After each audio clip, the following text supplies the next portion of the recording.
ચાલો, good morning students. આપણે March 2017નો બીજો એક દાખલો છે આપણી આગળ એ ગણવાનો શરૂ કરીએ.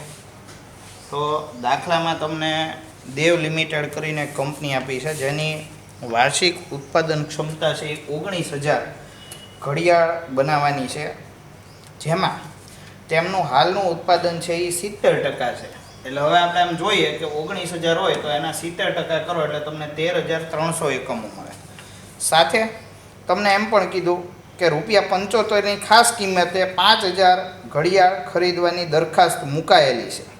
એટલે કે તમારી આગળ જે વધારાની કેપેસિટી છે એમાં 5,000 એકમો છે એ તમારે શાના કરવાના છે? નિકાસ કરવાના છે. તો આ માહિતી આપી આપણને અને 75નો ભાવ આપ્યો. ઓકે, આગળ તમને કીધું કે સ્થાનિક બજારમાં ઘડિયાળની વેચાણ કિંમત 105 છે. પછી તમને કાચો માલ, સીધી મજૂરી અને ચલિત ખર્ચ જે આપેલા છે, ત્રણે ત્રણ આપણા ચલિત ખર્ચા છે. અને સાથે તમને સ્થિર ખર્ચ પણ આપેલો, જો સ્થિર શિરોપરી ખર્ચ. હવે છેલ્લે તમને બે પ્રશ્ન પૂછેલા, શું કંપનીએ આ દરખાસ્ત છે એ સ્વીકારવી જોઈએ કે કેમ? પહેલાં તો બરાબર, એટલે આપણે પહેલા પ્રશ્નનો જવાબ આપવા માટે આ પત્રક છે એ બનાવેલું છે. એટલે કે 13,300 એકમો હાલનું વેચાણ છે, એટલે આપણે શું કરી નાખ્યું કે 13,300 એકમ એને ગુણ્યા 105 એટલે 13,96,500. એમાંથી આપણે આપણા ચલિત ખર્ચ છે એ માઇનસ કરીએ છીએ, એટલે કે 41, 12.5 અને 5.5 કે જે માલ સામાન, મજૂરી અને ચલિત ખર્ચના છે, ગુણ્યા 13,300 કરીએ એટલે આપણને શું મળી જાય? તો કે ખર્ચા મળી જાય. વેચાણમાંથી ચલિત ખર્ચ માઇનસ કરો એટલે શું મળી જાય? ફાળો. પછી 13,300 છે એમાં ગુણાકાર કરીને આપણે ગુણ્યા 21 કરીએ એટલે કે આપણો જે સ્થિર ખર્ચ છે એ 2,79,300 થાય. એટલે આપણો નફો છે એ કેટલો થઈ જશે? 3,32,500. હવે આગળ બીજું એક મેં નિકાસથી થતા નફાનું પત્રક બનાવીને આપ્યું કે જેમાં આપણે વેચાણ છે એ 5,000 એકમો વેચવાના છે અને એને ગુણ્યા ભાવ કેટલો રાખવાનો છે? 75નો.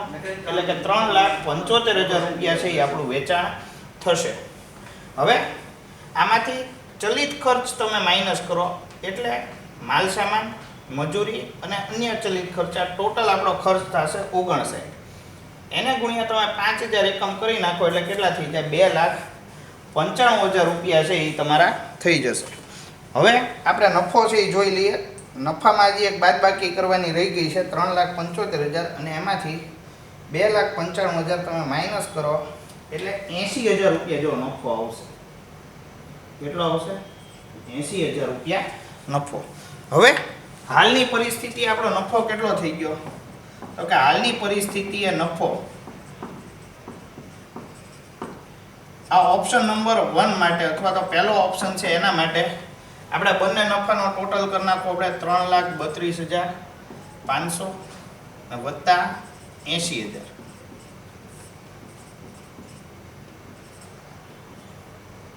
$4,12,500 આપણો નફો થાય. ઓકે, હવે બીજો વિકલ્પ છે એમાં આપણને દાખલામાં શું કીધું કે ભાઈ નિકાસકાર છે એ આપણે 5,000 ઘડિયાળની બદલે 10,000 ઘડિયાળનો ઓર્ડર મૂકે તો તમારી શું સલાહ રહેશે? હવે આ આપણો પહેલા પ્રશ્નનો જવાબ આવી ગયો કે આપણે 4,12,500 રૂપિયાનો નફો થાય છે. હવે 80,000 રૂપિયા આપણને નિકાસ કરવાથી, જો આમ જોવા જાવ ને તો 19,000ના 70% કરો તો 13,300 એકમ થાય.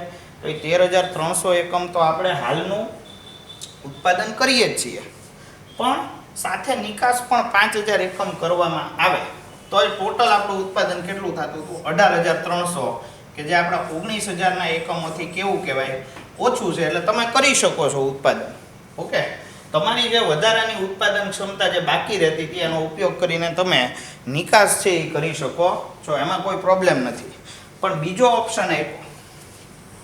બીજા ઓપ્શનમાં આપણને એમ કહે છે કે ભાઈ તમે 10,000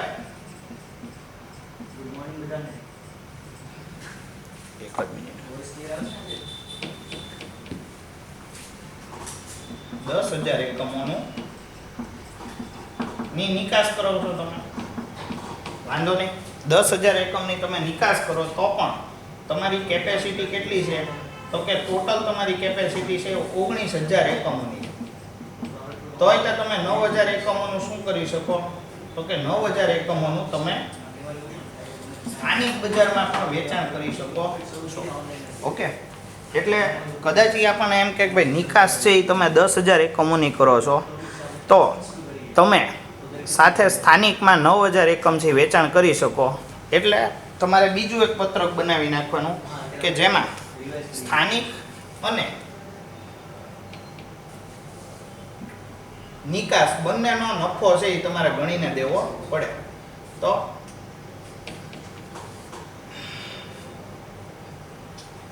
આમાં થોડોક ફેરફાર કરી નાખીએ એટલે આપણને જવાબ છે ઇઝીલી મળી જાય.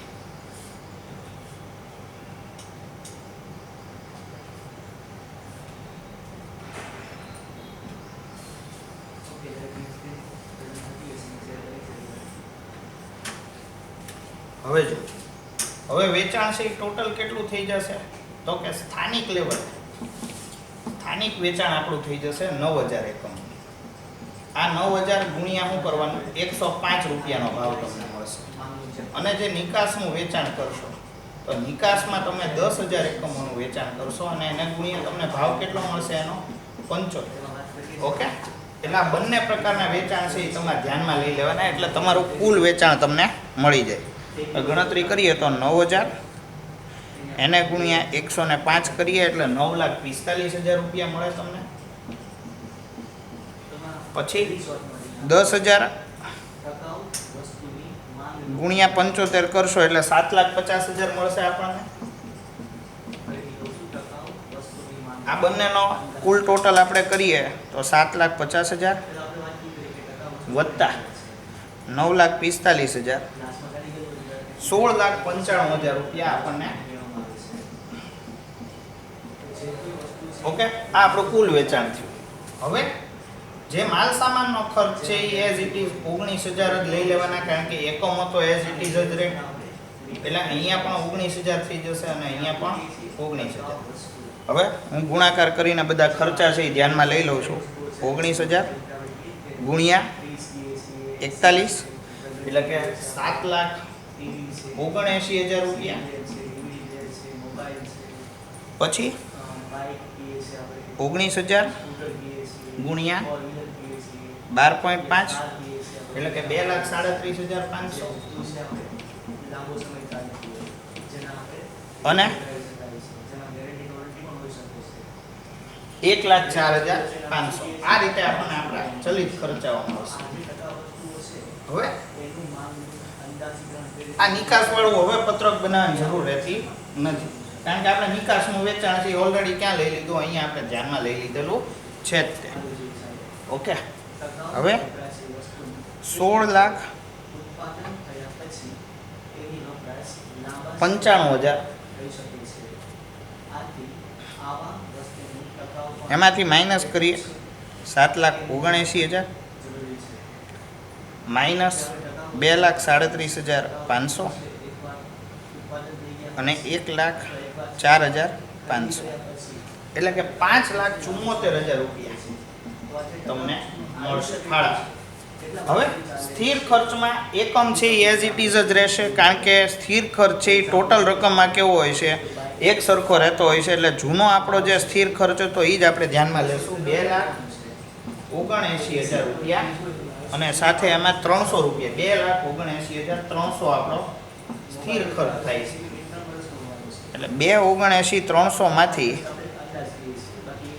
5,74,000 બંને વચ્ચેનો તફાવત કાઢો તો તમને 2,94,700 રૂપિયાનો નફો થતો જોવા મળે. હવે આ 2,94,700 નો નફો થાય છે એટલે જો આ પહેલો ઓપ્શન હતો એમાં 4,12,000 રૂપિયાનો નફો થતો હતો અને અહીંયા જ્યારે નિકાસના એકમ 10,000 એકમ થાય છે ત્યારે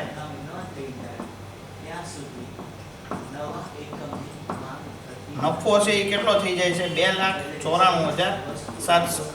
તો આના ઉપરથી તમે કન્ક્લુઝન આપી શકો કે ભાઈ 10,000 એકમ છે એ તમે જો નિકાસ કરો છો તો તમારો નફો છે એ ઘટીને કેટલો થઈ જશે 4,12,500 માંથી કેટલો થઈ જશે 2,94,700. તો વધારે આપણે એકમોનું નિકાસ કરવાની બદલે આ હાલની પરિસ્થિતિ માટે આપણે માત્ર ને માત્ર નિકાસ કરીએ આટલા એકમોની 5000 એકમોની, એ વધારે આપણા માટે ફાયદાકારક રહેશે. ઓકે, તો આના ઉપરથી તમને ખ્યાલ આવી ગયો હશે. હવે કન્ક્લુઝન હું આમાં નથી લખાવતો, તમે તમારી જાતે જ તમારી સલાહ છે એ ઇઝીલી લખી શકો છો. ઓકે, તો અત્યારે આપણે આમાં આટલું રાખીએ છીએ. ઓકે, ચાલો જોઈ લો એક વખત.